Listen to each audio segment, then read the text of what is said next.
তো এই হচ্ছে বন্ধুরা আমাদের বাজেট হোটেল। আগ্রা ফোর্টে এসে তাজমহল দেখতে এসে হোটেল কোথায় নেবে বাজেটের মধ্যে। আমরা কিন্তু অলরেডি চলে এসেছি একদম বাজেট হোটেলের ভিতরে, মানে একদম জাস্ট 900 টাকায় এই রুমটা নিচ্ছি। আমি কোথাও ঘুরতে গেলে বাজেট হোটেলের ভিতরে কিন্তু থাকি না, কারণ বাজেট হোটেলে তো মানে অত টাইম নেই থাকার, জাস্ট রাতটুকু থাকবো ও তারপর তো জাস্ট চলে যাবো। এইটা আর কি আমার বিষয়, কারণ আমি এই হোটেলে থাকবো অনেকক্ষণ টাইম, ভালো 5 স্টার হোটেল, ফ্রেশ একটা আলাদা বিষয়, রেট আলাদা থাকে। কিন্তু আমি থাকি কম দামের হোটেল, ঘুমাবো, রাতটুকু কাটাবো, আবার সকালে উঠে তো ঘুরতে বেরিয়ে যাবো। এটা আমার আর কি বাজেটের। তো আমাদের রুমটা দেখো, মোটামুটি এই ডিজাইনটা কিন্তু একটা ব্যাপক লাগছে, এই ডিজাইনটা একটা ব্যাপক করেছে, ইউনিক ভালো লাগছে দেয়ালের গায়ে। আর এর সাথে সাথে আমাদের মানে রুমের দৃশ্যটা তোমাদেরকে দেখায় ডিজাইনের সাথে সাথে। এই হচ্ছে এখানে একটা এসি আছে, যেটা দরকার পড়ে না এখন, এসির দরকারও নেই। আর এই বসার জন্য এখানে একটা টুল আছে, টেবিল আছে, চেয়ারও আছে, মানে ছোটোখাটো করে আর কি টেবিল রাখার জন্য, ফোন চার্জ দেওয়ার জন্য আর কি। আর এদের টিভি আছে যে একটা, যেটা আমি তো কখনোই দেখি না। এদের একটা আয়না আছে, এই যে মোটামুটি মুখটা দেখা যায়, দেখছি ভালো মতো মুখটা দেখতে পাওয়া যায়।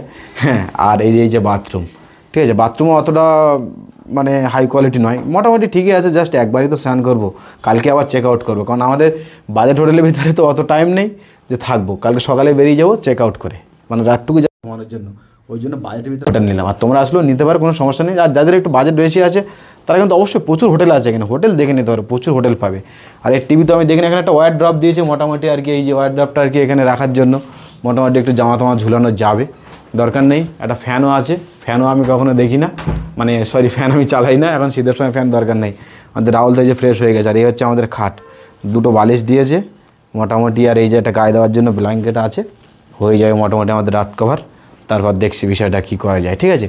কারণ আমরা এখানে বাজেট হোটেলের ভিতরে থাকতে চেয়েছি, বাজেট হোটেলের ভিতরে থাকবো। বেশি হাইফাই হোটেলে গেলে রেট বেশি। এর পাশে একটা রুম ছিল, সেটা 1.5 টাকা ভাড়া বলছিল, আমরা যাইনি, কারণ ওটাতে ভালো পরিষ্কার পরিচ্ছন্ন বা সব কিছু দিক থেকে ঠিকই আছে। দুটো সিঙ্গেল দিয়েছি, দুজন আলাদা আলাদা, মানে একা একটা বেডে শুতে হবে আর কি, সিঙ্গেল 6 জন মানে বেড আর কি। তো সেটাও আর কি নেওয়া যেত, কিন্তু আমরা নিয়ে নিই, দরকার নেই। আমরা একটা রুমে আছি, ওরা 1.5 টাকা কেন বেকার দিতে যাবো, একদিনের জন্য একটা কাটাবো, জাস্ট সকালে উঠেই তো বেরিয়ে যাচ্ছি, তার জন্য অত বাজেট দেওয়ার দরকারই নেই, ঠিক আছে। তো চলো, মোটামুটি রুম ঠিক আছে, সৌন্দর্যটাও ঠিক আছে, দেয়ালের ভালো লাগছে, এই সৌন্দর্যটা ব্যাপক লাগছে কিন্তু, ঠিক আছে। তো চলো, মোটামুটি আমরা এখন ফ্রেশ হয়ে নেবো, ফ্রেশ হয়ে নেওয়ার পরে তারপরে হোটেলে খেতে যাবো। চলো, দেখা হচ্ছে পরে।